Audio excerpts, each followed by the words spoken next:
It was supposed to be the quietest day of my life. My father had passed just 3 days earlier, and though grief hung over us like fog, I was determined to give him the calm, dignified farewell he deserved. The procession was simple: an old black hearse, a handful of cars, family in black, and the route to the cemetery we had used for generations. I had gone over every detail with the funeral director twice. The only thing I hadn't accounted for was the neighbor from across the street, Martha Keene, the self-proclaimed block coordinator, who treated every inch of asphalt like her personal kingdom. Martha wasn't evil, exactly. She was a control addict, the kind of person who believed parking alignment reflected moral fiber. For years, she had feuded with delivery drivers, gardeners, and even mail carriers. When my father died, she sent me a condolence card that included a line about how funeral traffic can get quite chaotic, please be mindful. That should have been my warning. The morning of the funeral, everything was heavy but orderly. The hearse pulled up in front of our house around 9:30. The sky was a pale gray, quiet enough to make every car door sound like a drum. My mother sat inside, clutching the folded flag from Dad's service years ago. My brother, James, directed cars into a neat line behind the hearse. Everything was going smoothly, until Martha appeared, wearing bright floral gardening gloves and holding a rake like a weapon. She walked right into the street and began waving her arms. The hearse driver stopped, confused. Martha shouted, "You can't park there. This is a residential street, not a public event space." I thought she was joking. I really did. But the hearse driver rolled down his window, and she leaned in, lecturing about community order and permits for gatherings. I stepped out of my car, still in my black suit, and tried to reason with her. "Martha, this is my father's funeral." She blinked, then said, "I'm sorry for your loss, but that doesn't mean you get to block driveways." There wasn't a single driveway block. Hers, maybe, if she decided to back out, though she never drove anywhere before 10 a.m. Still, she planted her rake in the middle of the road like a referee calling a foul. People began whispering in their cars. My aunt rolled down her window and hissed, "What's happening?" I could feel the shame rising like heat. Martha kept talking about city ordinances, about how the street was, technically, a throughway. My brother stepped up beside me, muttering, "You want me to move her?" I told him no. The last thing we needed was a fight on the morning we buried our father. But Martha wasn't budging. The funeral director, a soft-spoken man named Harold, tried diplomacy. "Ma'am, we'll only be here a few minutes to load the casket." Martha crossed her arms. "Then you can load it from your driveway like everyone else loads furniture." The silence that followed felt unreal. I could see my mother's face through the tinted car window, her expression crumbling. Something in me hardened right then. "Fine," I said to Harold, "pull forward. We'll do it from the driveway." But as the hearse began to inch forward, Martha stepped directly in front of it. She actually blocked the hearse with her body. The driver hit the brakes. People gasped. I took a step toward her, hands up. "Martha, move." She shook her head. "Not until someone explains why this needs to happen here." I was stunned, not just by the cruelty, but by the sheer self-importance. This wasn't about the street. This was about control. Martha couldn't stand being left out of anything, even a funeral. So she made herself the center of it. My brother started recording with his phone, just in case. Martha noticed and snapped. "You do not have my consent to record," he said, "then get out of the shot." Her face turned red. That's when the first police car appeared. Someone, probably one of the funeral staff, had called them quietly. When the cruiser pulled up, Martha looked momentarily triumphant, like she expected backup. 2 officers got out, 1 male, 1 female. The male officer approached calmly. "Ma'am, can we step over here and talk?" Martha immediately launched into her speech about illegal parking, unregistered gatherings, and public disturbance. The officer just nodded, letting her ramble. Meanwhile, the female officer came over to me. "Sir, is this a funeral procession?" I nodded. She exhaled, visibly irritated. Unbelievable. When the officers conferred, Martha's tone shifted from smug to defensive. I'm a resident here. I have rights. The male officer said something quiet, but I caught the words obstructing a funeral procession. Her jaw dropped. This isn't a funeral. It's just people standing around. At that, my mother opened the car door. She stood, trembling, and said loud enough for everyone to hear, "That's my husband in that hearse." You could have heard a pin drop. Even Martha faltered for a moment. Then she tried to recover, saying something about how she didn't know. But the damage was done. The officer told her plainly, "Ma'am, step aside or we'll escort you." She refused. So they did. In front of 30 mourners, the police took her by the elbow and walked her up the street while she shouted about how she was being harassed for caring about her neighborhood. The whole thing felt surreal, like some cruel comedy playing out during our worst day. As they led her away, the officer apologized to me quietly. "We'll make sure she stays away until you're done." I thanked him, though my voice cracked halfway through. My mother just stared at the spot where Martha had stood, as if trying to understand how someone could do that. Once the road cleared, the funeral resumed. But something in me shifted. Grief had turned to anger, not the loud kind, but the quiet, vengeful sort that waits for the right moment. As we drove toward the cemetery, I caught sight of Martha on her porch, glaring from behind her flower pots, already plotting how to make herself the victim of this. I knew she wouldn't stop there. People like her never did. I had no idea then how far she'd go, or how far I'd have to go to stop her. When we arrived at the cemetery, my brother whispered, "You think she'll leave it alone now?" I looked at the clouds gathering overhead and said, "Not a chance." Because when someone like Martha feels humiliated, they don't back off, they double down. And I could feel in my bones that today wasn't the end of the story. It was the beginning of a war I hadn't chosen but couldn't ignore. The morning after the funeral should have been quiet. My family needed time to breathe, to process what had just happened, to mourn without interruption.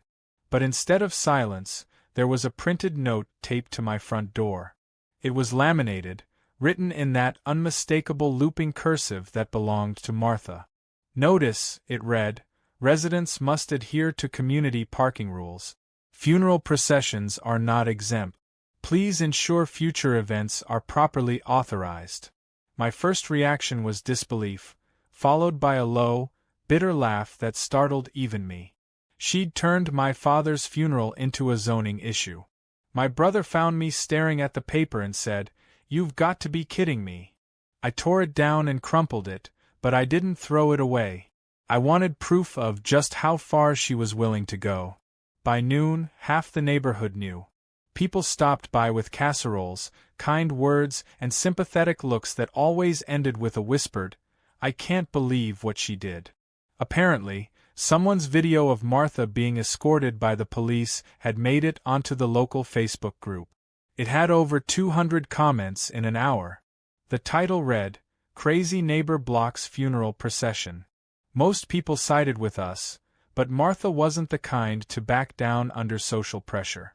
She'd been called out online before, over trash cans, over decorative mailboxes, even over kids' sidewalk chalk drawings, and she always came back swinging. Sure enough, by evening she'd posted a statement on Nextdoor. She called the funeral an unauthorized street obstruction and claimed the police misunderstood her intentions. She said she was deeply sympathetic to my loss but couldn't stand idly by while safety violations occurred. My phone buzzed nonstop with screenshots people sent me. My mother saw one and started crying all over again. "Why would anyone do that?" she asked. I didn't have an answer. But I knew this wasn't about the funeral anymore, it was about control, about her needing to prove she wasn't wrong. The next day, I tried to be the adult in the room. I went to her house with the intention of settling things quietly. Her front lawn looked like a botanical battlefield, too many flowers, trimmed into geometric perfection. I rang the bell. She answered, wearing a sun hat and gardening apron, as if she hadn't just made national news in our town's gossip thread. Her smile was brittle. "Oh, it's you," she said. "Come to apologize for the commotion?" I had to take a deep breath before speaking. "No, Martha. I came to ask you to stop posting about my family. What happened was already hard enough." She pursed her lips. "You think you're the victim here, don't you?" I was enforcing community rules. You can't just close off the street. I gestured around at the perfectly empty road. "It's a public street, Martha. Nobody closed it off. You walked into the middle of it." Her tone sharpened. "I don't appreciate your hostility." I tried to be reasonable. I said, "Blocking a hearse isn't reasonable." For a moment I saw something flicker in her eyes, shame, maybe, but it vanished as fast as it came. "You're harassing me on my property," she said loudly, glancing toward her window like she was hoping someone would be watching. I stepped back immediately. "I just wanted peace," I said. "That's all." She smiled again, thin and false. "Peace comes from following the rules." Then she shut the door in my face. I thought that would be the end of it, but Martha wasn't done. 2 days later, I received a letter from the Neighborhood Beautification Committee, which, to my knowledge, consisted of exactly one person, Martha. The letter cited inappropriate roadside gatherings and potential violations of Local Ordinance 14.2, complete with a warning that further disruptions may result in citation. She'd created official-looking stationery for her fake committee. My brother laughed so hard he nearly choked when he saw it, but my mother didn't find it funny. She called the city to ask if the letter was legitimate. They told her there was no such ordinance. Still, the damage was done. Neighbors started whispering that we might be in some kind of trouble. Then came the pettiness. Every morning for the next week, Martha would sweep the edge of her driveway just as I left for work, timing it so she could glare at me. She began parking her car as close to my mailbox as legally possible, forcing the mail carrier to awkwardly maneuver. She even left little piles of clippings near my fence, like breadcrumbs of irritation. My brother wanted to call the police, but I said no. "Let her bury herself," I told him. I meant it. I knew from experience that people like Martha always overplayed their hand. They couldn't resist showing off their righteousness until it turned into self-destruction. But things escalated again faster than I expected. A week later, I came home from the cemetery. My mother wanted me to bring her flowers to my father's grave, and found 2 uniformed city inspectors in front of my house. They were measuring the width of the street and taking note. One of them waved me over. "You the homeowner?" I nodded. "We received a complaint about illegal parking and obstruction during a private event." I almost laughed. "You mean the funeral?" They looked uncomfortable. "We have to follow up on all reports." Behind them, Martha stood on her porch, arms folded, watching like a general inspecting her troops. I told the inspectors the full story, showed them the police report, and they apologized before leaving. But the humiliation lingered. Martha had officially weaponized the city against us. That night, my brother wanted revenge. He suggested posting the police report online, tagging her by name. I refused. "That's what she wants," I said. "She feeds off chaos." He said, "So what, we just let her keep going?" I didn't answer right away. I was thinking of my father, how he used to say, "The best revenge is letting fools prove themselves." But I also remembered something else. Dad never let anyone push him off his own land. And that's what this felt like, territory. My father's memory had been trampled on, our grief turned into spectacle, and now our home was under siege by pettiness disguised as civic duty. I couldn't just let it slide forever. A few days later, the universe handed me the smallest taste of satisfaction. Someone, probably one of the teenagers down the block, hung a sign on the community bulletin board reading, "Beware, Funeral Karen on patrol." It stayed up for hours before Martha tore it down, but not before someone snapped a photo. It went viral again. This time, even people outside our neighborhood chimed in, calling her the Hearse blocker. Her reputation was spiraling, but instead of apologizing, she doubled down. She started claiming I had harassed her on her property and even hinted that I'd intimidated her with threatening language. I knew it was a lie, but perception was her battlefield, and she was winning in small ways.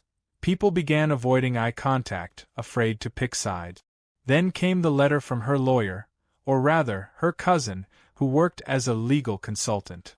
It accused me of defamation for allowing videos of her arrest to circulate. I almost admired the audacity. The letter was written on copy paper, formatted like something from a free template site. My own lawyer, an old friend of my father's, laughed when I showed him.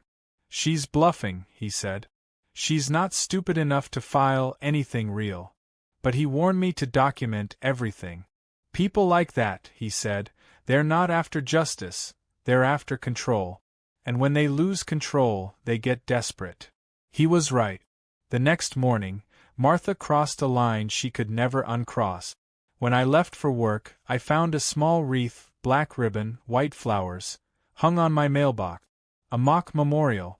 At first, I thought it was some kind of sick prank from the internet attention, but then I saw her on her porch, sipping coffee, pretending not to watch.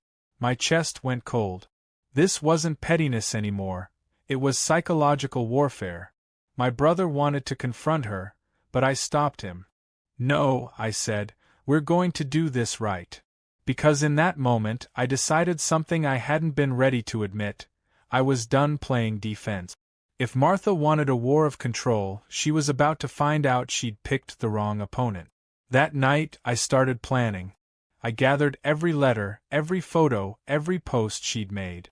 I printed screenshots, compiled timestamps, even pulled the city inspection notice.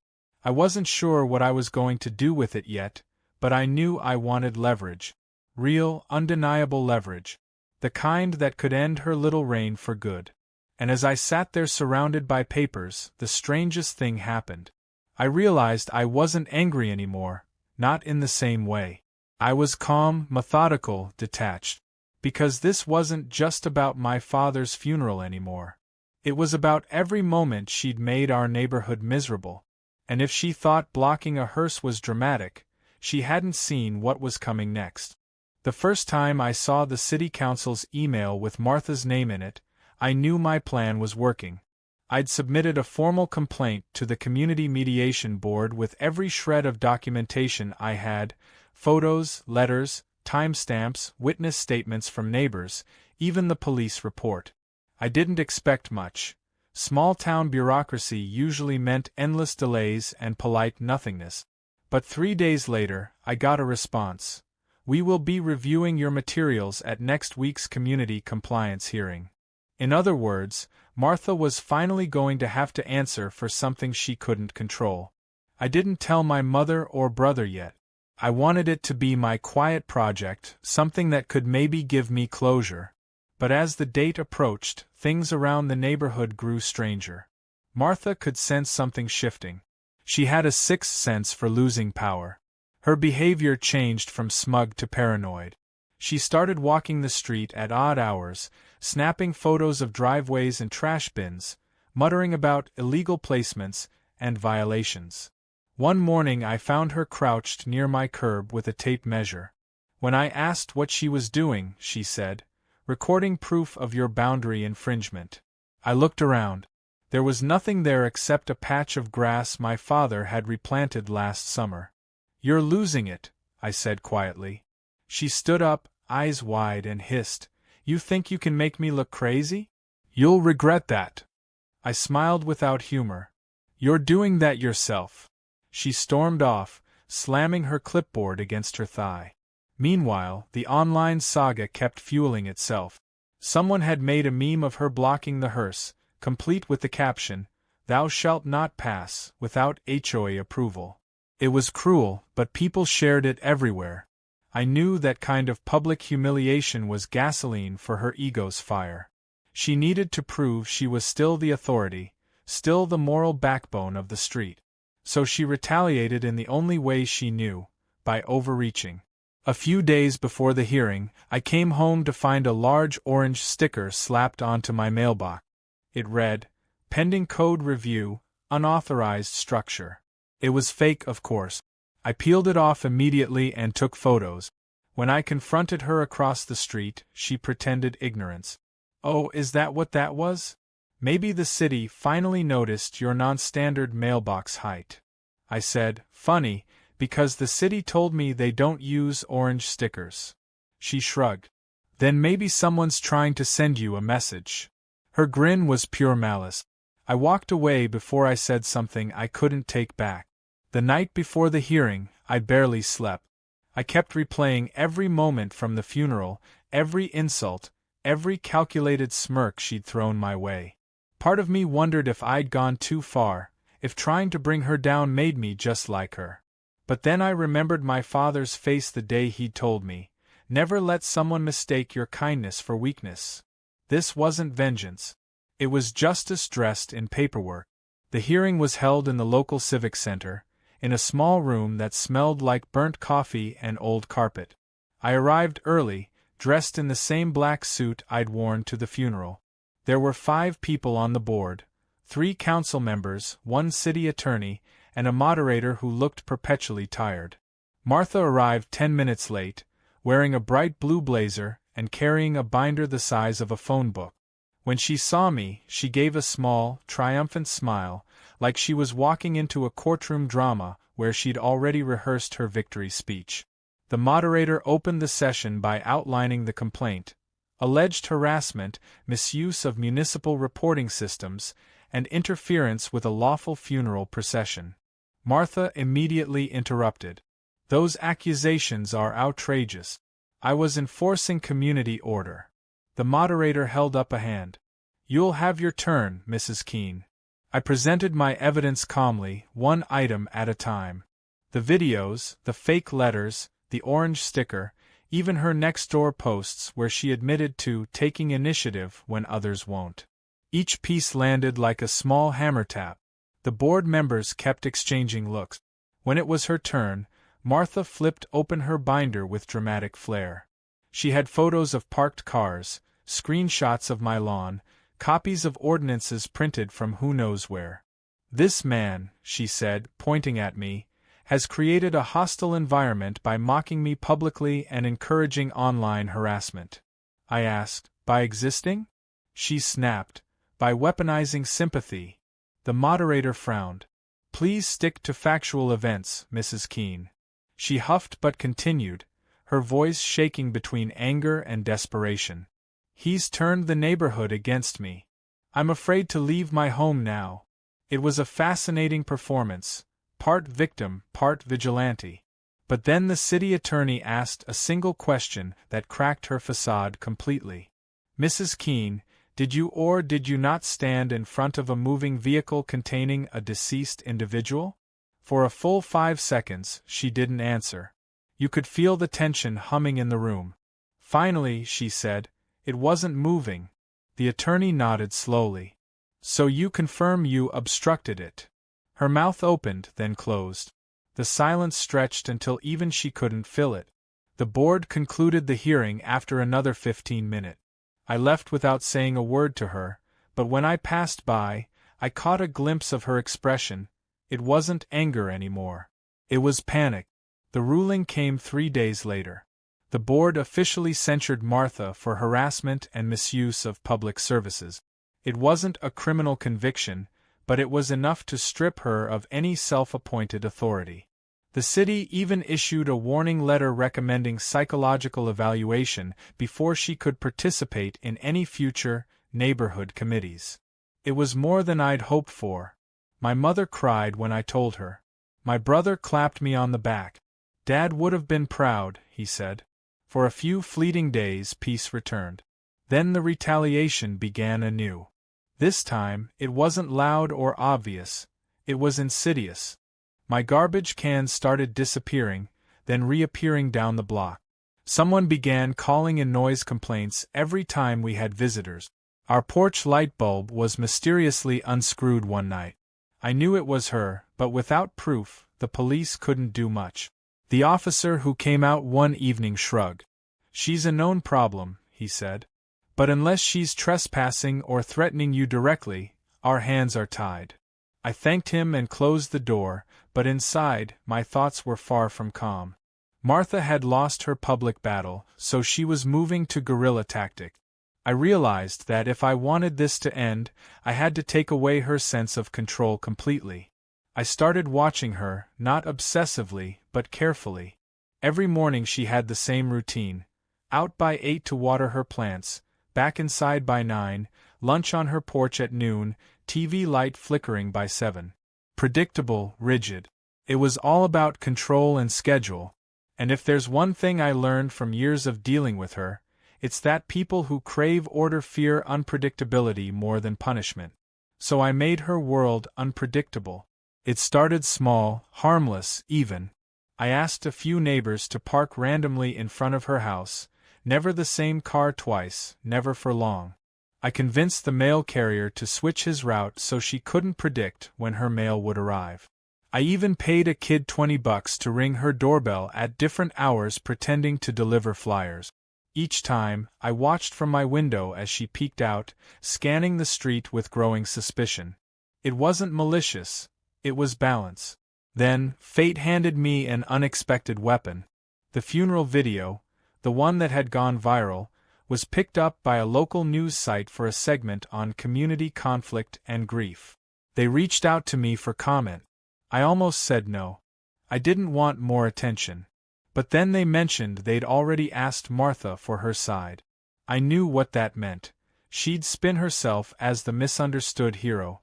So I agreed, on one condition, that they show the full clip of her blocking the hearse. They did. When the segment aired, it was devastating. The reporter didn't even editorialize. They just showed the footage, then panned to my mother explaining how painful that day had been. Martha's attempts at justification sounded delusional next to the raw reality of a grieving family. Within hours, the story exploded again. This time, it wasn't just local, it hit national feeds. She became the internet's latest villain, the hearse blocker, trending for all the wrong reasons. By the next morning, her porch lights were off, blinds drawn.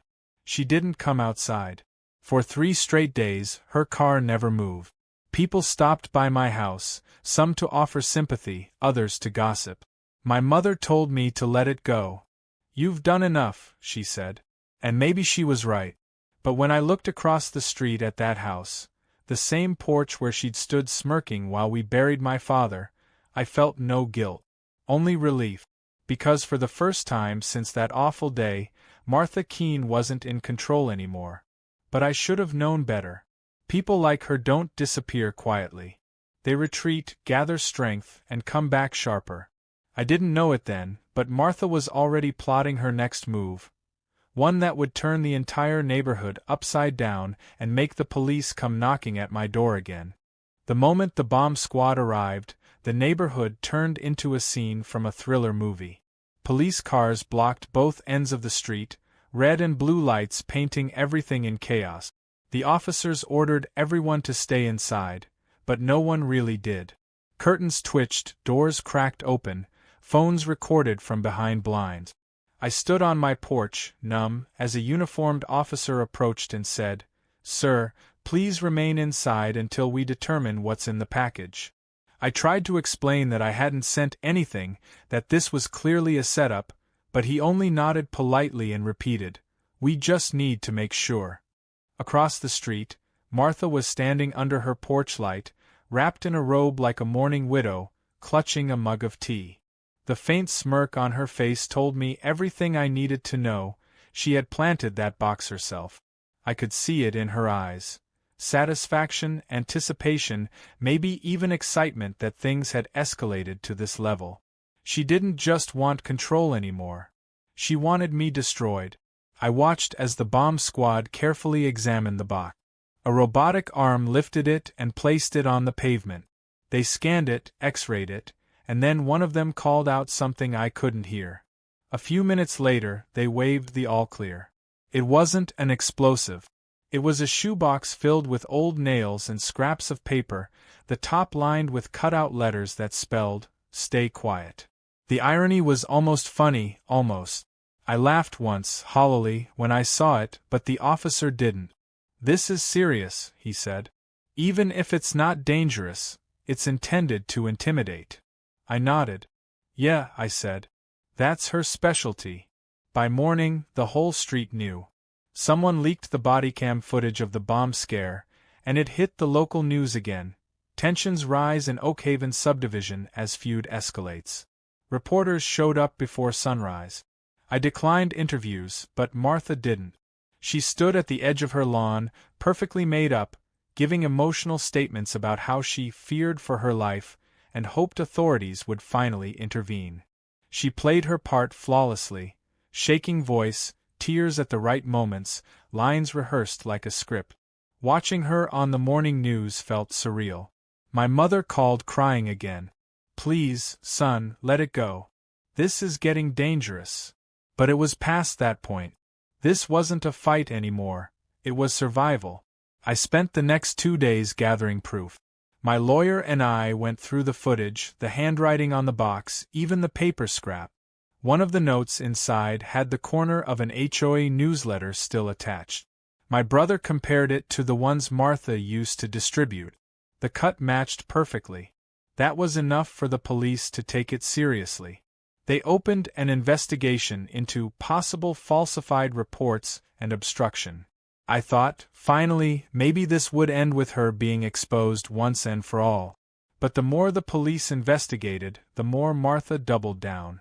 She began telling people I had powerful friends in the city working to silence her. She claimed I was manipulating evidence.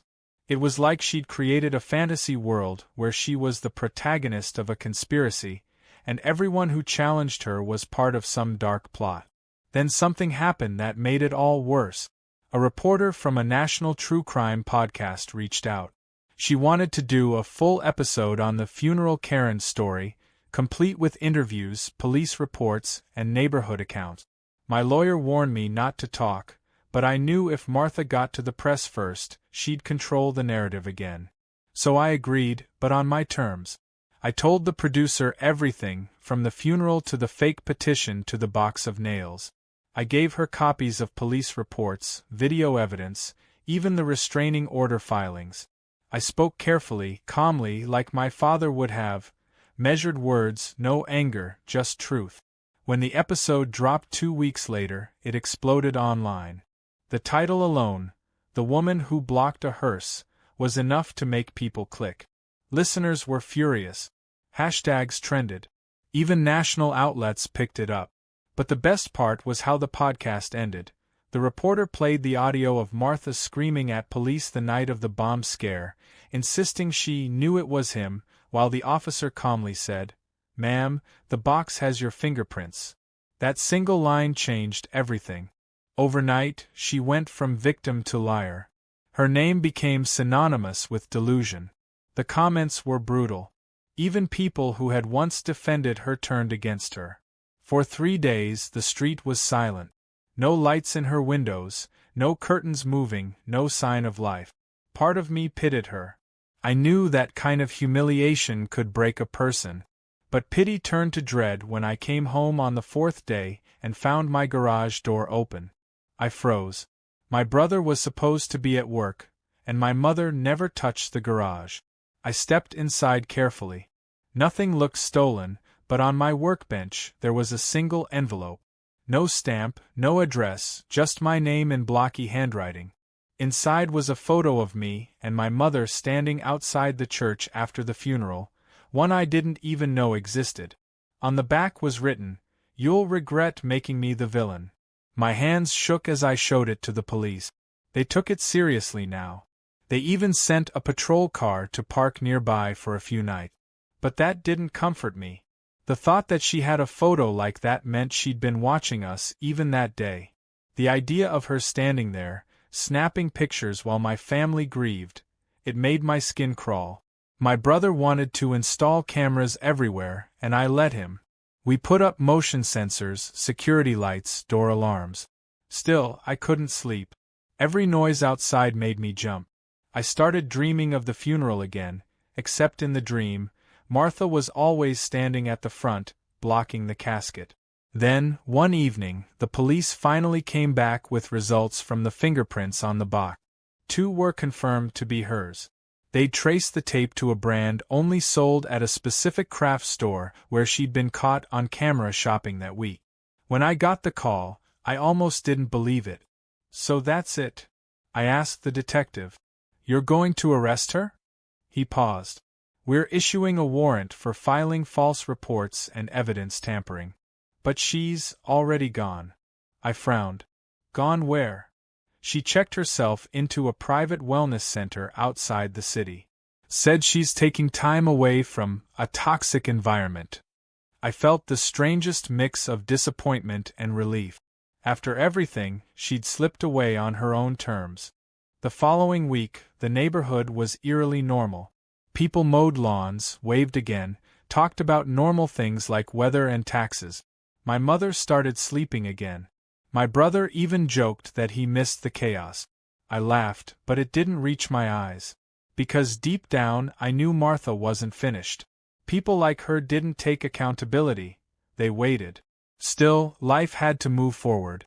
I focused on work, spent time fixing up my father's old truck, and even started helping my mother sort through his things. For the first time in months, peace didn't feel impossible.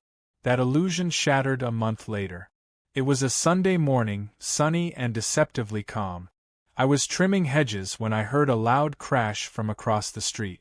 I turned and saw a black SUV slamming into Martha's old mailbox post. The driver got out. It was a young couple who'd just moved in. The man looked embarrassed. "Sorry, man, we're replacing it anyway." I froze. "Replacing it?" He laughed. "Yeah, the realtor said the old owner told her to burn that cursed mailbox before she left." He said it like a joke, but I couldn't laugh. That night, when I went to bed, I dreamed again of my father's hearse. But this time, it wasn't Martha standing in front of it. It was me, staring at the road, unable to move.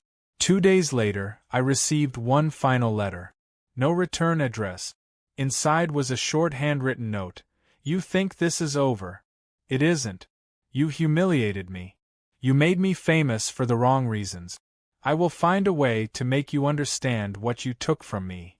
There was no signature, but I didn't need one.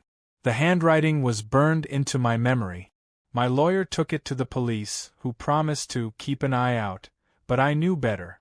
Martha was somewhere out there, nursing her grievance, waiting for her moment.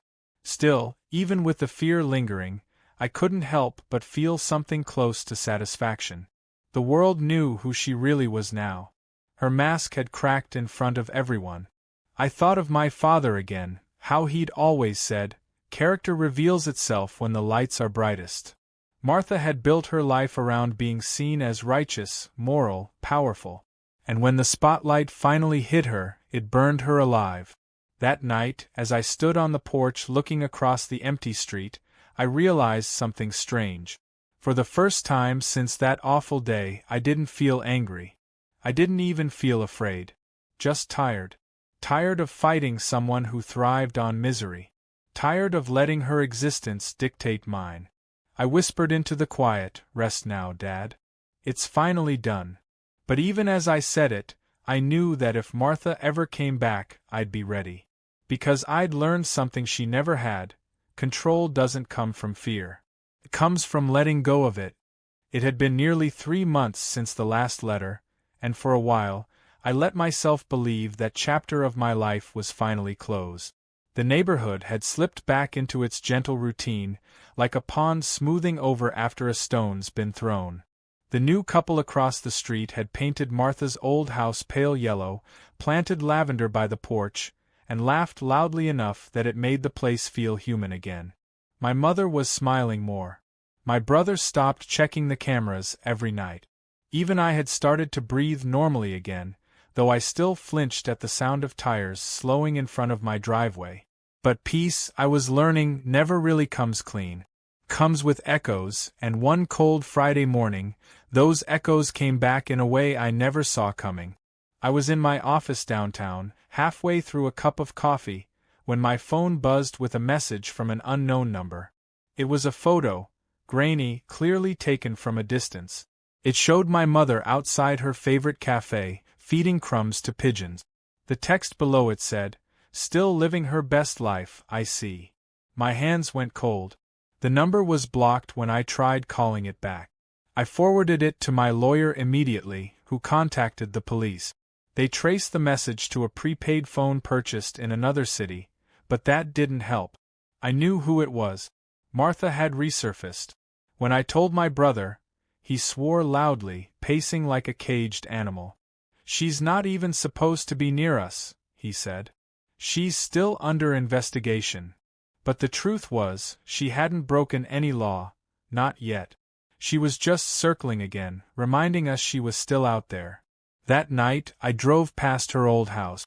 The new owners had put up a string of fairy lights and a wreath on the door. For a moment, I imagined Martha standing there, watching her former domain be defiled by normal people. Control had been her oxygen, and now she was suffocating without it. That made her dangerous. The next week, my brother spotted a familiar car parked down the street, a dark gray sedan with a dented bumper.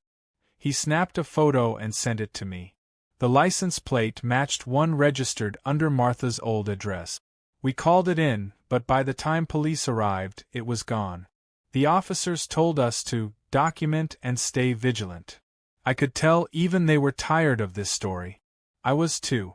But part of me was no longer scared. I was angry. I was tired of being the hunted. So I decided to end it, once and for all. It started with a phone call to the wellness center she'd supposedly checked herself into months ago. I pretended to be a journalist researching community reconciliation cases. The receptionist hesitated, then confirmed that Martha had checked out after only 2 weeks. "Did she leave a forwarding address?" I asked. "I'm afraid not," the woman said, lowering her voice. "But she requested her mail be redirected to a P.O. box in Ashridge. That was 2 towns over." I thanked her and hung up, heart pounding. Ashridge wasn't far, about an hour's drive. I went there that weekend under the pretense of visiting a friend. The post office was small, tucked between a diner and a used bookstore.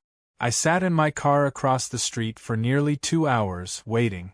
When I finally saw her, I almost didn't recognize her at first. Martha had lost weight. Her hair was cut short and uneven, her clothes plain and colorless. She wore sunglasses even though it was cloudy. But it was her. She moved with that same rigid self-importance, shoulders back, chin high, as if the world were still her audience. I watched as she collected her mail, looked around cautiously, and then disappeared into a nearby alley toward a parking lot. Her car was the same dented gray sedan. I followed her from a distance, careful not to be obvious. She drove to a small rental cottage on the outskirts of town, run down, isolated, surrounded by pine trees.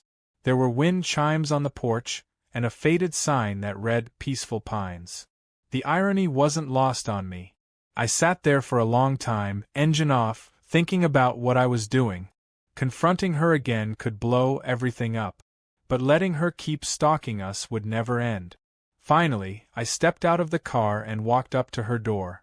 When she opened it, the look on her face was priceless. A flicker of shock, then immediate composure, like she'd rehearsed this moment too. "Well," she said, voice calm and cold, "the prodigal neighbor returns." I kept my voice low. "You sent me the picture of my mother." She didn't deny it. "I wanted you to remember how fragile your little world is." "You're sick," I said. She smiled faintly. "No, I'm awake. Everyone thinks I'm crazy, but I see things clearly. You destroyed my reputation. You made me infamous. And the world believes your lies." I stepped closer. "You did that to yourself. You blocked a hearse, Martha. You humiliated yourself." Her eyes hardened. "That's your version. But I know what you did. You turned me into a circus act. I lost everything." For a moment, I saw something behind her anger, grief, maybe, or the ghost of her former self. But it vanished when she said, "Maybe now you'll lose something too." I realized then she wasn't threatening me, she was promising something. I left without another word, but my hands were shaking on the steering wheel all the way home. 2 nights later, the promise took shape. Around 3 a.m., I woke to the sound of glass shattering. My brother was already running down the hall. Someone had thrown a brick through our front window. Attached to it was a note, scrawled in thick marker. "How does it feel?" The police came again, took photos, filed another report, promised to increase patrol presence. But the truth was, everyone knew who did it. There was no need for fingerprints. The anger in those words was unmistakable. It was Martha's handwriting. My lawyer suggested filing for a permanent restraining order, but he also warned, people like her rarely obey them. Sometimes they see it as a challenge. He wasn't wrong. Over the next few weeks, little things kept happening. A dead bouquet left on our porch. A voicemail with static and faint laughter. Scratches on the hood of my brother's car. Each time, the police documented it, and each time, there wasn't enough to act. It became clear that Martha wasn't just trying to scare us, she was trying to break us slowly. Then, one evening, everything stopped. No calls. No notes. Nothing. A week passed, then another. It felt suspiciously peaceful. Until the detective called. "We found her car," he said. My chest tightened. "Where?" "At a rest stop off Highway 19. Abandoned. No sign of her. The engine was cold. There was a note on the dashboard addressed to you." I didn't breathe for a few seconds. "What did it say?" He hesitated. "You should read it yourself. It's being held as evidence, but I'll let you see it." When I read it, the world went quiet. It was handwritten, shaky but familiar. "You win," it said. "You took everything from me. My home, my name, my sanity. I can't live in a world where I'm the villain. Maybe now people will understand what you really are." There was no signature, but it didn't need one. Her car had been left near a deep ravine that ran parallel to the highway. They searched for days but found nothing. The official word was, "missing, presumed dead." I wish I could say I felt relief, but I didn't. I felt hollow. Because even though she had tormented me, a part of me understood her in a twisted way. We'd both been consumed by the same thing, control. I wanted control of peace. She wanted control of power. Neither of us got it. The funeral had started it, but the truth was, we were both burying something long before that. Her dignity, my patience, maybe even my faith in people. Months passed. The story faded from the news, replaced by newer scandals. The neighborhood healed, mostly. Every now and then, someone would mention her name like a ghost story. "Remember that woman who blocked the hearse?" I'd nod but never add anything. My mother still left flowers at my father's grave every Sunday, and one day, I joined her. She looked at me and said softly, "She's gone now. Let her go." I wanted to believe her. But sometimes, late at night, when the wind hits the chimes we hung by the window, I hear a faint, familiar sound, like the rattle of Martha's old porch chimes. I tell myself it's nothing, just wind and memory. But part of me wonders if she's out there somewhere, watching, waiting, rewriting the story one last time. And maybe that's her real victory. Not the chaos she caused, not the humiliation she suffered, but the fact that she'll always live rent-free in the back of my mind. The woman who blocked a hearse and turned a funeral into a war. The woman who taught me that evil doesn't always wear a mask. It sometimes wears gardening gloves and a fake smile. I've kept one thing from that day. The laminated notice she taped to my door after the funeral. Residents must adhere to community rules. Sometimes I look at it and almost laugh. She tried to enforce her own order on everyone, but in the end, her obsession with control was the very thing that destroyed her. I framed it and hung it in my garage, not as a trophy but as a reminder. Some wars don't end when one side wins. They end when you stop showing up to fight. It's strange, really. I thought this whole ordeal would leave me broken. But it didn't. It just changed me. I'm less trusting, yes, but I'm also sharper, steadier, harder to provoke. If Martha taught me anything, it's that peace isn't something people give you. It's something you build yourself, one quiet, defiant moment at a time. So now, every year on the anniversary of my father's funeral, I park my car in the same spot where the hearse once stood. I stand there in silence, remembering him and her. The world moves on around me, kids on bikes, sprinklers hissing, life returning to normal. But I stand still because I know that moment changed everything. And maybe, somewhere out there, if she's still alive, Martha stands still too, looking back on it all with the same mix of pride and regret. Either way, it's over now. The war, the noise, the chaos, all buried, like my father, beneath the weight of time. But sometimes, when I close my eyes, I can still see her standing in the road, rake in hand, stopping the hearse and looking straight at me. And I think that's how I'll always remember her, not as the villain who ruined my father's funeral, but as the reminder that peace isn't free. It's earned. And it's fragile enough to be broken by one entitled woman standing in the middle of the road, convinced she was right.